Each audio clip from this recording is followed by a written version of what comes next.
আসসালামু আলাইকুম, আমি জিহাদ নূর। যেতে হবে বহুদূর যদি থাকে আপনাদের দোয়া। ফাইনালি কিন্তু সাব্বির রহমান মোটামুটি টাসে আসছে। সোশ্যাল মিডিয়াতে সাব্বিরেক নিয়ে অনেক কথা হয়, অনেকে অনেক কথা বলে। তবে আমার কাছে দুইটা ম্যাচ তিনটা ম্যাচ যদি বিচার করি, প্রথমটাতে 0 মেরেছিল, দ্বিতীয়টাতে 2টা 4 মেরেছিল, তৃতীয়টাতে আজকে 2টা ছক্কা মেরেছে। দ্বিতীয় যে ম্যাচটা যে ছিল, ম্যাচটাতে আমার কাছে মনে হয়েছে সাব্বির রহমান সেই কনফিডেন্স লেভেলটা ফিরে পায় না। কারণ 4টা যেভাবে মেরেছিল শুধু আস্তে করে পিছন দিকে উঠাই দিয়েছিল, ওরকমভাবে কনফিডেন্স ছিল না। তবে আজকে ছক্কা 2টে মারার পরে মনে হলো যে না, সাব্বিরের কনফিডেন্স মোটামুটি আছে। এই যে এই কথাগুলো কেন বলছি, তাকে নিয়ে কেন কথা বলা, টি-20টার যদি অবস্থা দেখেন, বাংলাদেশের টি-20 কন্ডিশনটা যদি দেখেন, সাব্বিরের বয়স যেখানে, ওখানে মোটামুটি অনায়াসে এখনও সে 2 বছর টি-20 বাংলাদেশে সার্ভিস করতে পারবে। অন ডাউন দেন আপনি বা 4 নম্বরে দেন, কিন্তু সাব্বিরের একটা সমস্যা তার কনফিডেন্স লেভেল। সে বারবার একটা কথাই বলেছে যে ফিটনেসের দিক দিয়ে 100%, তার ফিটনেসে কোনো প্রবলেম নেই। এবং যদি আপনি বলেন যে একটা সময় ছিল, আজ থেকে 5 বছর আগে, যখন সে যখন সে শ্রীলঙ্কার সাথে মার্কাটারি ব্যাট করলো, যখন আসলো যে সাব্বির, যে বাংলাদেশে কিন্তু ওরকম বিগ হিটার এখন পর্যন্ত কাউকে পায়নি। সেই সাব্বিরটার প্রবলেম ছিল, সে কাজে মনোযোগ ছিল কম, প্র্যাকটিসে মনোযোগ ছিল কম।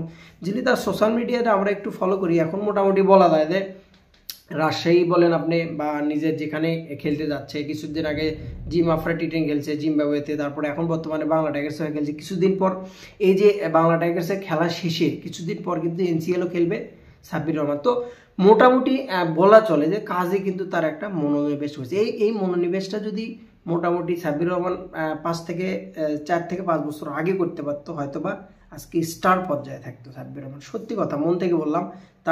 তার সময় তার যে ব্যাটিং স্টাইল ছিল, ডাউন সিঙ্গে আসে যে ছক্কা মারার স্টাইল ছিল, ওরকম বাংলাদেশে এখন পর্যন্তও নেই। এক তামিম ইকবালের আইকনিক ডাউন সিঙ্গে আসে ছক্কা মারার একটা আইকনিক একটা শট, আর দ্বিতীয়টা ছিল সাব্বির রহমানের। এখন পর্যন্ত আমি ওরকম পাই না। এবং স্কুপগুলো কিন্তু ডেলি স্কুপও করতো সাব্বির রহমান, আমার কাছে যথেষ্ট ভালো লাগতো। তো মোটামুটি আজকে যেহেতু প্রেস কনফারেন্স করলো, তার আগে কথা বলা মোটামুটি আমার কাছে স্বাবলম্বী মনে হয়েছে।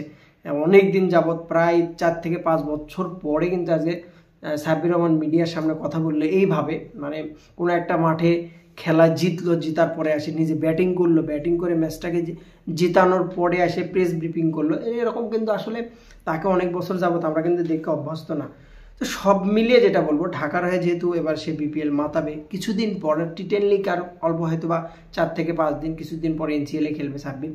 তো তার যদি সেই কামব্যাকটা হয়, তার যদি সেই কনফিডেন্স লেভেলটা সে ফিরে পায়, তার যদি কনফিডেন্স লেভেলটা, তার নিজের আত্মবিশ্বাসটা ফিরে পায়, বাংলাদেশের ক্রিকেটের জন্য ভালো হবে, ঢাকা ক্যাপিটালসের জন্য ভালো হবে, তার নিজের জন্য ভালো হবে।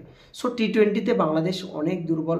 সেই সেঞ্চুরিয়ান সাব্বির, যেটা বিপিএলের সেঞ্চুরি ছিল সাব্বিরের, সেই সেঞ্চুরিয়ান সাব্বিরকে যদি আপনি একবার ফিরে পান, তো আপনার পিছনে দেখাতে হবে না। সো পাওয়ার হিটিংটা তার ভিতর আছে, শুধু কনফিডেন্স অভাবটার কারণে আজকে তার এই দশা। সো দেখা যাক সে কতটুকু করতে। আরও 4 থেকে 5টা ম্যাচ আছে, হয়তো বা আজকে ভালো করেছে, হয়তো বা আগে ব্যাটিং টি10 হয় কি যে কেউ যদি ব্যাটিংয়ে দাঁড়ায়, 1-2 খেলা শেষ করে দেয়, এরকম কন্ডিশন। তো দেখা যাক, হয়তো বা সামনে একটু 1 নাম্বার ও 2 নাম্বার ওপেনিংও করার অভ্যাস আছে তার চেয়ে, ওপেনিংয়েও নামতে পারে। বেস্ট অফ লাক, ভালো কিছু করুক, কনফিডেন্স লেভেল হাই করে সে ফিরে আসুক আবার জাতীয় টিমে। ভালো থাকবেন, সালাম আলাইকুম।